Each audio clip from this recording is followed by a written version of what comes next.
Hello नमस्कार विद्यार्थी भाइ बहिनीहरू, तपाईँहरू पक्कै पनि आफ्नो अध्ययन र तयारीलाई एकदमै अगाडि तीव्र रूपमा बढाइराख्नु भएको छ होला। र आज पनि म केमिस्ट्री अन्तर्गतको क्लासिफिकेसन अफ एलिमेन्ट्स अथवा तत्त्वहरूको वर्गीकरण भन्ने टपिकबाट यसअघि डिस्कस गरिएका क्वेसनहरूभन्दा अतिरिक्त क्वेसनहरू, थप क्वेसनहरूको सोलुसनको सन्दर्भमा डिस्कसन गर्दै ती क्वेसनहरूको सोलुसनका क्रममा तपाईँहरूलाई केही कन्सेप्चुअल म्याटर्सहरू पनि एडअप गर्दै अथवा तपाईँहरूको रिकलिङ अथवा रिमाइन्डिङ गर्दै अगाडि बढ्ने क्रममा उपस्थित भइसकेको छु। आज पनि मैले एसइई बेस्डमा रहेर सोधिएका क्वेसनहरूको सोलुसन सम्बन्धमा डिस्कसन गर्ने क्रममा मैले आफैले लेखेको अल इन वान साइन्स बुकबाट क्वेसन कलेक्सनको पार्टबाट मैले क्वेसनहरू साबर गर्दैछु र केही भेरी सर्ट आन्सर टाइपको क्वेसनहरू अथवा ग्रुप एमा रहेका केही क्वेसनहरू बाँकी रहेकोले डिस्कसन गर्दैछु।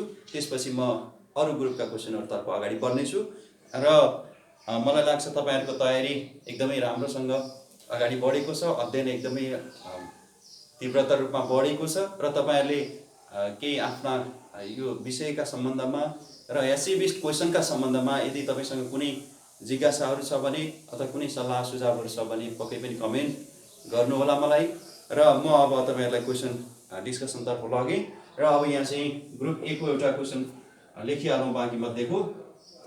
What is write the position of lanthanides in the periodic table अथवा ल्यान्थेनाइड्सको पिरियडिक टेबलमा पोजिसन के छ भनेर सोधेको छ। मैले सर्टकटमा लेखेँ पोजिसन अफ lanthanides in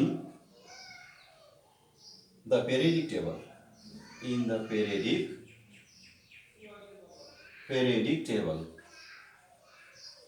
अथवा यो पेरियोडिक टेबलमा ल्यान्थेनाइड एक्टिनाइड भएको पेरियोडिक टेबलहरूको मोडर्न पेरियोडिक टेबल हो।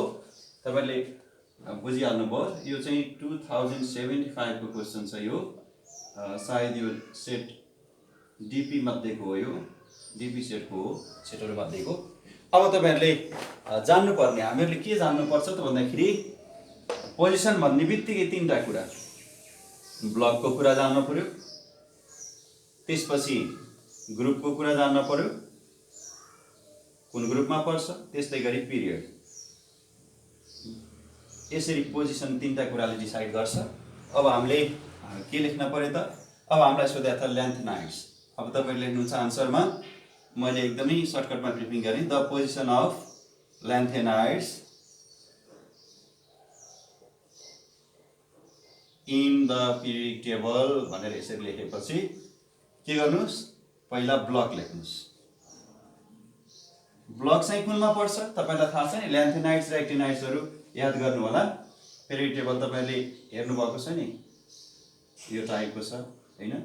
त्यसपछि यहाँ छुट्याएर ल्याएको छ, तल छुट्टै राखिएको अर्थ छ, तर यहाँ यिनीहरू यहाँनिर छन्, यिनीहरूलाई यता ल्याएको छ र यो चाहिँ केमा पर्छन् त, यिनीहरू एफ ब्लकमा पर्छन्। अनि यो ल्यान्थेनाइड्सहरू यो 6th पिरियड, अर्को चाहिँ एक्टिनाइड्सहरू, ल्यान्थेनाइड्सहरू 6th र एक्टिनाइड्सहरू 7th मा छन् हैन त। भनेपछि पहिलो कुरा ब्लक चाहिँ यिनीहरूको ब्लक के भयो, एफ ब्लक चाहिँ एफ ब्लक भयो। त्यस्तै गरी अब तपाईँहरूले पिरियड लेख्नुहोस् त, पिरियड कुनमा पर्यो, पिरियड चाहिँ कतिमा पर्यो त, ल्यान्थेनाइड्स भनेकोले 6th, पिरियड 6th अथवा 6th जे लेख्नुहोस्। अनि ग्रुप लेख्नुहोस्, यिनीहरूको ठ्याक्क ग्रुप चाहिँ कहाँ छ त भन्दाखेरि यिनीहरू बिट्विन के त, ग्रुप कति त 3rd बी र कतिको 4th बी को बीचमा छन् यिनीहरू।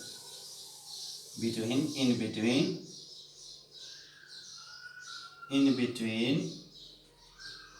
कुनमा त, group 3rd be and 4th be. यसरी तपाईँहरूले यसलाई लेख्नुपर्ने हुन्छ यसरी आएको क्वेसनहरूमा। अब हामी अर्कोमा जाउँ, सम्झिनु होला। यहाँ ब्लकमा छ, पिरियड 6th पिरियडमा छ र ग्रुप चाहिँ 3rd बी र 4th बी को बीचमा छ है त, ल्यान्थेनाइड्स। ओके, अब अर्को क्वेसनतिर लागौँ। अब अर्को क्वेसनमा जान्छौँ हामी। अब चाहिँ म तपाईँलाई यहीबाट क्वेसन अर्को लिँदैछु फेरि। Write the name of any two metalloids भनेको रहेछ। अर्को चाहिँ क्वेसन भनौँ, 2 नम्बर क्वेसन भनौँ। Write the name of any two metalloids.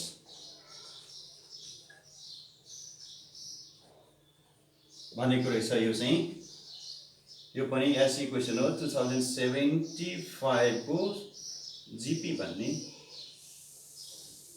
सेटमा रहेछ। अब तपाईहरुले मेटलोइड त धेरै एक्जाम्पल जान्न सक्नुहुन्छ हैन?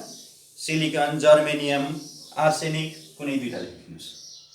The name of or any two metalloids are, one मा लेख्दिनुस् सिलिकन, सिम्बल पनि लेख्दिनुस् सिलिकन, सेकेन्ड मा लेख्दिनुस् जर्मेनियम।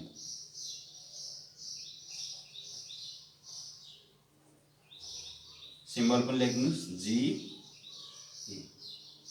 यसरी दुईटा मेटलोइड्सहरुको एक्जाम्पल पनि भयो है त। अब जान्छु म अर्को टाइपको क्वेसन छ। अब चाहिँ ग्रुप बी को अन्डरस्ट्यान्डिङ टाइप, त्यस्तै गरी बाँकी ग्रुप सी, ग्रुप डी त्यसतर्फ लागौं।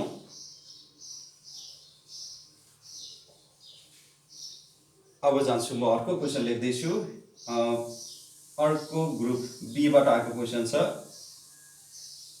Study the electronic. यहाँ चाहिँ अब म के क्वेसनहरु इलेक्ट्रोनिक कन्फिगरेसनको बेसमा भएर क्वेसनहरु सल्भ गर्छु, किनभने त्यो प्याटर्नको लागि सरस्वती हामी डिस्कस गरौँ पहिला। यहाँ चाहिँ 2 मार्क्सको टाइपको अन्डरस्ट्यान्डिङ टाइपको क्वेसनमा पनि छ र 4 मार्क्सको हायर एबिलिटी टाइपको क्वेसनमा पनि यो खालको क्वेसनहरु सोधिएको छ। म बिस्तारै यो क्वेसनको डिस्कस गर्दै जान्छु। Study the electronic configuration given below and answer the following questions. Okay, मैले सबै कुरा लेखिन, म सर्टकटमै तपाईहरुलाई ब्रिफिङ मात्रै गर्दैछु। ए भन्ने एलिमेन्टको के दिएको रहेछ त? 1s2 2s2 2p6 3s2 3s2 र बी भन्ने एलिमेन्ट दिएको रहेछ 1s2 2s2 2p6 3s2 3p5। अब हेरौँ त क्वेसनहरु। Write the name of elements A and B. यहाँ सोधेको रहेछ के सोधेको रहेछ? ए र बी को name. Right the balance chemical equation. एउटामा नेम सोधेको रहेछ, रफमा हेरौँ। नेम ए र बी कुन एलिमेन्टका हुन् भनेर सोधेको छ। त्यस्तै गरी केमिकल इक्वेसन यहाँ सोधेको रहेछ। Chemical equation by the reaction between A and B को कम्बिनेसनबाट अथवा ए एन्ड बी बीचमा केमिकल रिएक्सन हुँदाखेरि के हुन्छ त्यो ब्यालेन्स केमिकल इक्वेसन भनेर सोधेको छ है त। अब यस्तो देख्ने बित्तिकै पहिलो काम तपाईले के गर्नुस् त भन्दा तपाईले पहिलो काम यिनीहरुको काउन्ट गर्नुस् है त। अब सब सेलबाट सेल वाइजमा गए पनि हुन्छ हेर्नलाई, नभए यो टाउकोबाट इलेक्ट्रोनको नम्बर गर्नुस् त। 2 2 4 6 10 2 12 12 भएपछि के भयो? म्याग्नेसियम भयो। अब यहाँ रफमा लेखिहाल्नुस् यो के रहेछ त? म्याग्नेसियम रहेछ। यहाँ चाहिँ तपाईले जानिहाल्नु भयो यो के रहेछ? म्याग्नेसियम रहेछ। अथवा यहाँ पहिलोमा 2 रहेछ, दोस्रोमा 8 रहेछ, अनि तेस्रोमा 2 रहेछ। 2 8 10 to 12 अथवा टाउको गनिहाल्नुस् यो एलिमेन्ट लेखिहाल्नुस् यो के रहेछ? म्याग्नेसियम रहेछ। अब फेरि यो गर्नुस्, यसमा गर्नुस् त 2 2 4 6 10 2 12 5 17 अथवा 2 + 2 4 + 6 10 to 10 + 2 12 + 5 17 17 भनेको याद गर्नुपर्छ क्लोरिन। यो के रहेछ? यो रहेछ क्लोरिन। यति दुईटा लेखेपछि अब जानुस् नेममा जानुस्। अनि यी दुईटाको बीचमा रिएक्सन पनि यसो रफमा लेखिरहनुस्। म्याग्नेसियम रहेछ अनि के रहेछ? क्लोरिन रहेछ। अब सिधै के भयो? म्याग्नेसियम क्लोराइड भयो। आफैमा के त? म्याग्नेसियमको 1, यता पनि 1, क्लोरिन दुईटा एटम यता एटम दुईटा छ भनेपछि ब्यालेन्स रहेछ। अब आन्सरमा लेख्नुस् I. Here element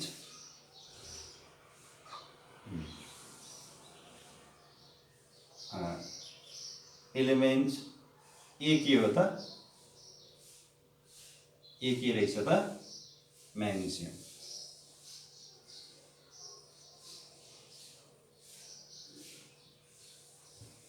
element represented by B के रहेछ त? क्लोरिन।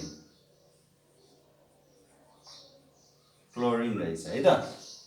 अब यसरी म्याग्नेसियमको सिम्बल पनि लेख्न मन लाग्छ भने लेखिदिनुस् Mg। क्लोरिन एलिमेन्टको के हो त? Symbol Cl। म्याग्नेसियम अनि यो Cl क्लोरिन। ल अब चाहिँ सेकेन्डमा यो चाहिँ एलिमेन्ट रिप्रेजेन्टेड बाइ ए हो है, कुनै एउटा सिम्बलाइज गरेको एलिमेन्ट भनेको हो। एलिमेन्टको सिम्बलै यो चाहिँ एक्युरेट सिम्बल चाहिँ हो, यो हो है त। Second number the balance chemical equation. The balanced chemical equation is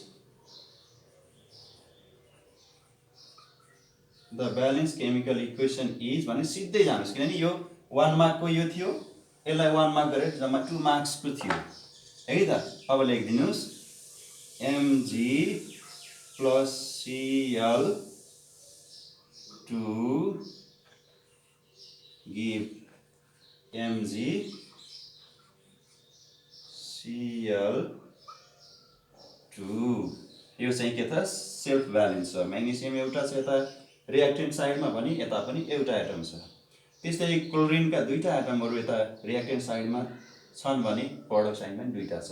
र अब थप कुरा नसोधे पनि कहिलेकाहीँ लङ क्वेसन नसोध्ला, what type mention the type of the chemical reaction. यहाँ के छ त? टाइप कस्तो रिएक्सन छ त? यी दुईटा कम्बाइन गरेर एउटा प्रोडक्ट बनाएछन्, त्यही भएर यो कम्बिनेसन रिएक्सन हो। सोधेको चाहिँ छैन, यति नै सोधेको छ यसमा है त।